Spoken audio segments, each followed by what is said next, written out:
Hello everyone, NBCC India में अभी mechanical की वैकेंसी आई हैं और ये मत सोचना कि कम वैकेंसीज है तो फॉर्म नहीं भरूंगा, कंपटीशन ज़्यादा होगा। बस ये वाली बात ध्यान रखना, जितनी कम वैकेंसी होती हैं उतना ही कम एप्लीकेशन फॉर्म भरे जाते हैं। तो कुल मिला के एवरेज आउट होके यहाँ पे भी कंपटीशन उतना ही रह जाता है, बल्कि मैं कहता हूँ इनमें ज़्यादा चांस होते हैं। जिन पीएसयूज़ में कम वैकेंसीज निकलती है उनमें ज़्यादा चांस होता है आपका सिलेक्शन होने का। तो कम वैकेंसी वाली फॉर्म निकली है, ये वाली ज़रूर भरना, ठीक है। क्योंकि अभी तक मैंने जितने भी सिलेक्शन होते हुए देखे ना, सबसे ज़्यादा बच्चे वो वाला एग्ज़ाम आसानी से निकाल देते हैं जिनमें कम वैकेंसीज होती हैं, क्योंकि वहाँ पे फॉर्म भी कम भरे होते हैं। तो इस वाली वैकेंसी में, इस वाले फॉर्म में भी तुम्हारे मैकेनिकल की यहाँ पे तुम देख रहे हो जूनियर इंजीनियर के लिए पोस्ट है। 28 साल मैक्सिमम एज होनी चाहिए और 3 ईयर का डिप्लोमा होना चाहिए, ठीक है। 5 पोस्ट के लिए ये वैकेंसी है, ठीक है। और 27,270 का यहाँ पे तुम्हारा पे स्केल होने वाला है, और फ्रेशर के लिए है, कोई एक्सपीरियंस नहीं चाहिए तुम्हें। तो ये वाला एग्जाम फॉर्म जरूर भरना, ठीक है। इसका एप्लीकेशन फॉर्म 6 तारीख को स्टार्ट होगा और 5 अप्रैल तक चलेगा। 6 मार्च को स्टार्ट होगा, मतलब अभी हैं तुम्हारे पास 10-12 दिन। जैसी फॉर्म की डेट निकले स्टार्टिंग में मत भरना, मतलब 2-4 दिन में मत भरना, उसके बाद 1 हफ्ते के अंदर अंदर भर देना, क्योंकि बाद में तुमको पता है इन गवर्नमेंट वेबसाइट है, इनकी साइट की ऐसी तैसी हुई पड़ी होती है सारों की, तो पहले ही भर देना, ठीक है।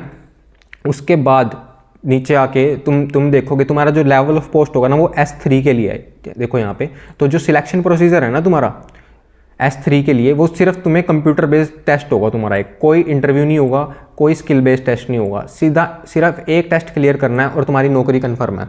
तो तुम्हें बस ये वाले एग्जाम की कट ऑफ क्लियर करनी है, और तुम्हें बताऊंगा अभी कैसे क्लियर करनी है, ठीक है। पहले ये पर्क्स देख लो, तुम्हें 27,000 तुम्हारा बेसिक तो बताया ही था, ऊपर से तुम्हें ये सब पर्क्स मिलेंगे जो तुम्हारा बेसिक DA और HRA वगैरह होता है, बाकी अलाउंसेस होते हैं, वो सब भी मिलेगा, ठीक है। तो ये वाला एग्जाम क्लियर करो, बहुत आसानी से क्लियर कर सकते हो, क्योंकि तुम्हें पहले ही बता दिया वैकेंसीज कम है इसमें।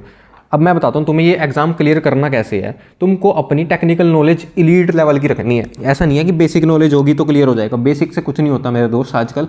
तुम्हें अपनी टेक्निकल नॉलेज एलीट लेवल की रखनी है। एलीट लेवल की रखनी कैसे है? पहली बात तो दो तरीके के सेक्शन आते हैं किसी भी एग्जाम में, एक होता है टेक्निकल और एक होता है नॉन टेक्निकल।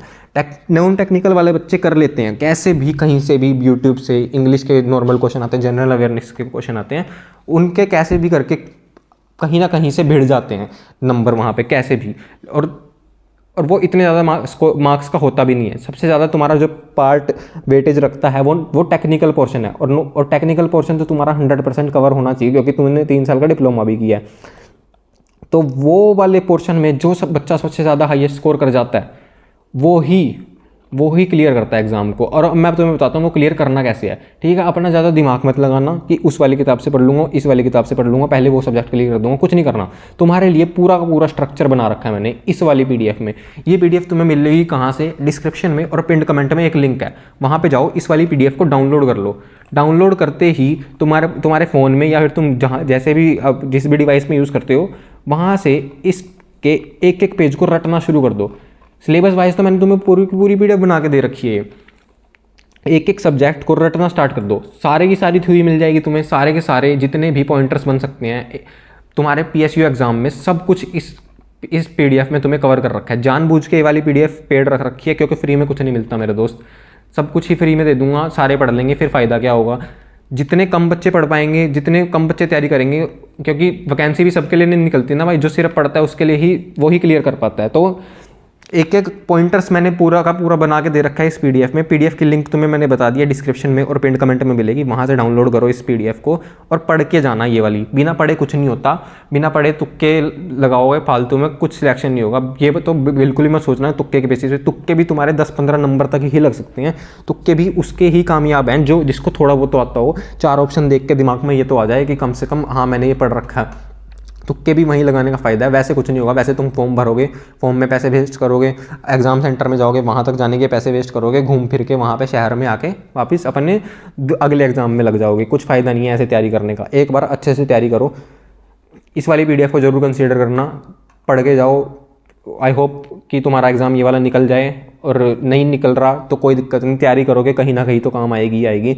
और अगर कोई डाउट रहेगा तो तुम कमेंट में पूछ लेना मेरे से।